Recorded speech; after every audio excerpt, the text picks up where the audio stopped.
പ്രേക്ഷകർക്കും പുതിയൊരു വീഡിയോയിലേക്ക് സ്വാഗതം. കേരളത്തിൽ വീണ്ടും ഭക്ഷ്യവിഷബാധ.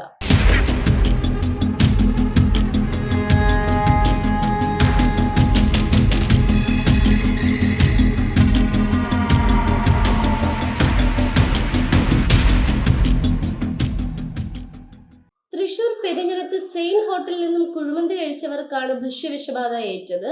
ഈ സ്ഥാപനം ദേശീയപാതയിലാണ് സ്ഥിതി ചെയ്യുന്നത്. അതുകൊണ്ട് മലപ്പുറം, പാലക്കാട് തുടങ്ങിയ മേഖലയിലുള്ളവർ അന്നേ ദിവസം ഈ ഒരു ഹോട്ടലിൽ നിന്ന് കുഴിമന്തി കഴിച്ചിട്ടുണ്ട്.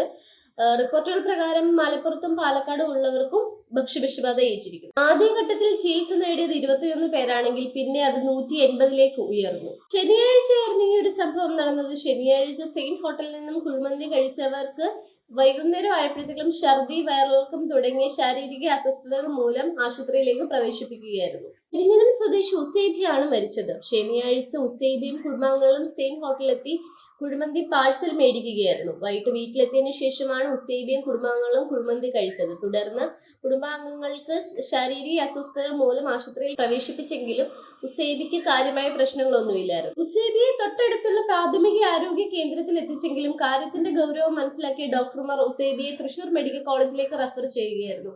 സെയിൻ ഹോട്ടലിൽ നിന്ന് അന്നേ ദിവസം കുഴിമന്തി കഴിച്ചത് അനവധി പേരാണ്. ഉസൈബിയുടെ പോസ്റ്റ്മോർട്ടം റിപ്പോർട്ട് വന്നാലേ കുഴിമന്തിയാണോ മയോണൈസ് ആണോ യഥാർത്ഥ വില്ലൻ എന്ന് കണ്ടെത്താനായിട്ട് സാധിക്കുകയുള്ളൂ.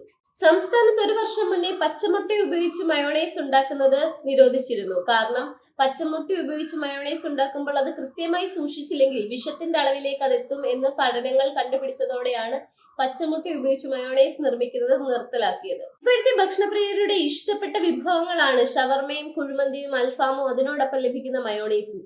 ഈ ഒരു മയോണൈസ് ഉണ്ടാക്കുന്ന ആരോഗ്യ പ്രശ്നങ്ങൾ ചെറുതല്ല, വലുതാണ്. കഴിവതും വീട്ടിലുണ്ടാക്കുന്ന ഭക്ഷണം തന്നെ കഴിക്കാൻ ശ്രമിക്കുക. മയോണൈസ് പോലെയുള്ള വിഷാംശമുള്ള ഭക്ഷണങ്ങൾ കഴിക്കാതിരിക്കാൻ ശ്രമിക്കുക. വരും മണിക്കൂറുകളിൽ ഇതിനെ തുടർന്നുള്ള കൂടുതൽ അപ്ഡേറ്റ്സ് നമുക്ക് ലഭിക്കുന്നതായിരിക്കും. നന്ദി, നമസ്കാരം.